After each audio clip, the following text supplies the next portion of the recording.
majority leader, why I want to do everything possible to make it to where he is in the minority.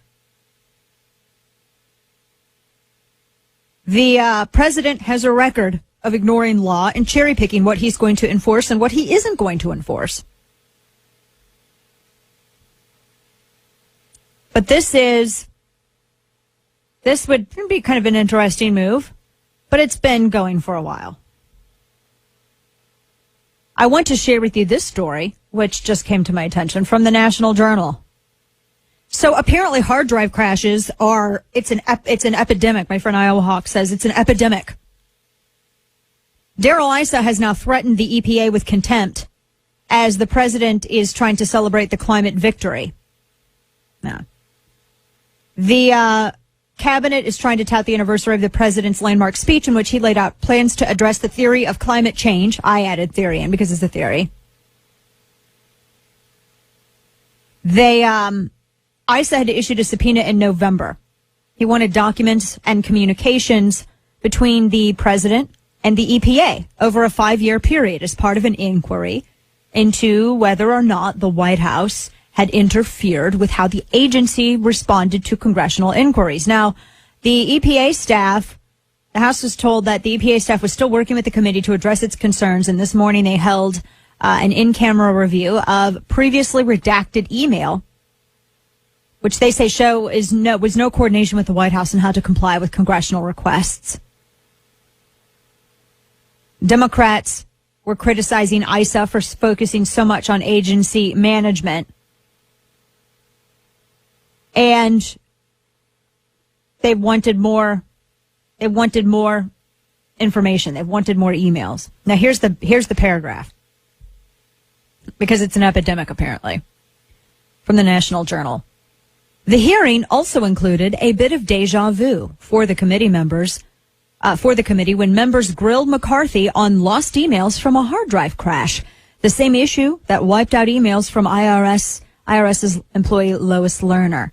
In this case, the emails in question were from retired EPA employee Philip North, who was involved in the agency's decision to begin the process of preemptively vetoing the Pebble Mine project in Alaska.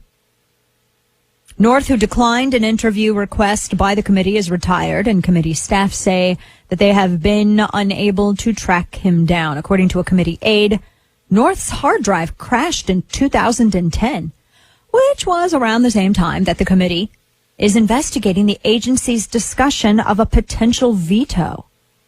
Interesting. And the emails were not backed up.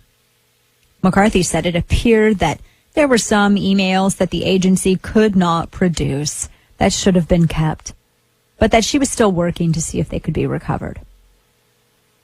And that's EPA Administrator Gina McCarthy. So the EPA has had a hard drive crash as well. Well, no big deal. Let's have access to your servers. Okay, if they tell you that the hard drives crashed, say, okay, let's have access to your servers then. Because it's all stored on a server. It's all stored, unless they downloaded it and deleted it on the server and just kept it on the hard drive, which that's not how they did it. Kevin, does it seem like that's kind of a big problem going on with the government? It does. Faulty hard drives? It does. It seems just like a huge epidemic there. Right. I didn't realize that it was such a problem. Didn't realize it. I just, it's something apparently that is being used. Well, we have a hard drive crash. I think that people should say that next April. We had our hard drives crashed. I'm sorry. We can't produce receipts for you of that restaurant we ate at 2 years ago.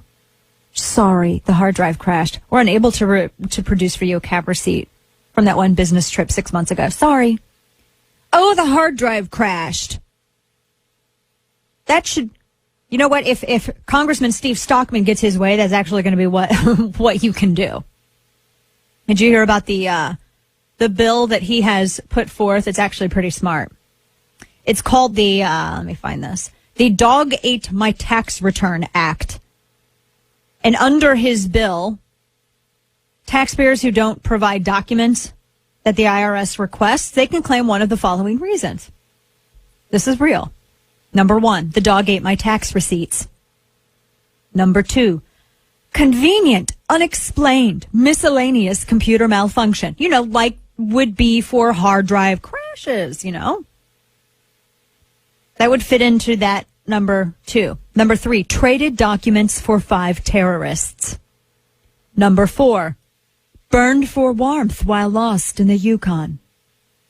Number 5, left on table in Hillary's book room. Number 6, received water damage in the trunk of Ted Kennedy's car. That's probably my favorite. Oh, we can't produce that for you. It was in Ted Kennedy's trunk. Number 7, forgotten gun case sold to Mexican drug lords. Number 8, forced to recycle by municipal green czar. Number 9, was short on toilet paper while camping. And number 10, at this point, what difference does it make? Wow. These all seem like really good reasons to me. I don't understand why we wouldn't be able to use those same reasons, right? It sounds fabulous. I think it's not going to pass, but wouldn't it be amazing if it did? I would love that. It's called the Dog Ate My Tax Return Act. Stockman had said in the beginning of it that the U.S. was founded on the belief that government is subservient and accountable to the people. Taxpayers shouldn't be expected to follow laws that the Obama administration refuses to follow themselves. Taxpayers should be allowed to offer the same flimsy, obviously made up excuses that the Obama administration uses. Well, I think so. I mean, the law is only so good as the people administering it, whether or not they follow it as well, right? I mean, that's what I completely agree. Speaking to the IRS and everything else, I was reading the story in the Washington Free Beacon. It has taken the IRS months to respond to concerns about identity theft. It has grown more than 1,200% since just 2008 alone.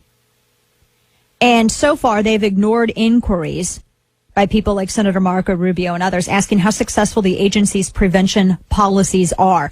1,200% identity theft has increased, and that's just since 2008. And senior citizens in Florida are apparently super targeted for identity theft.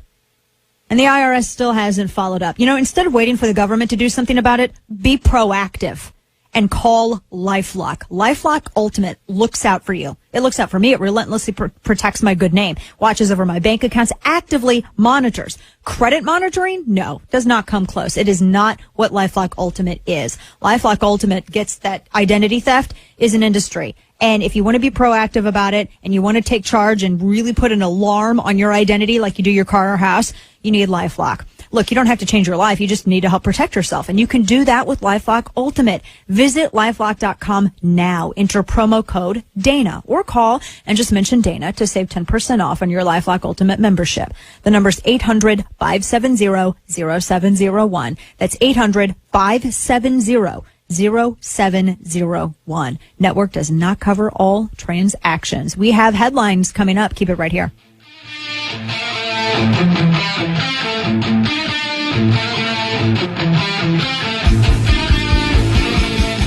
This is The Dana Show.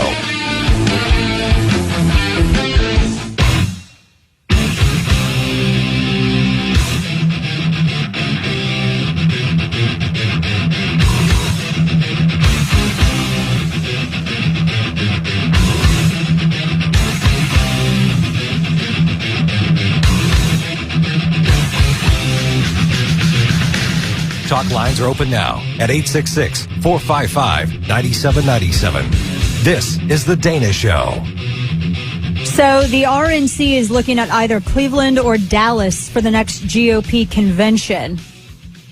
And I'm just going to go ahead and vote Dallas. Just because I'm already here and we have better brisket. Just saying. And we also have Shiner. It's the home of Shiner. You ever had a Shiner, Kevin? Many, many times. Had many different types of them. They have great sampler packs. So good. Oh, I know. The family reunion is what it's called. I love it. I got me a family reunion. And, it's some good stuff in there. I didn't drink the one that was the black label. That's the only one I hadn't had yet. Even though it's the most most goth and metal looking beer in the whole pack. I haven't had that one yet. Yeah, if you like bitter porters, there you go. That's what it is. Yeah. Got some good stuff, Maynard. I like it. No, I'm just saying that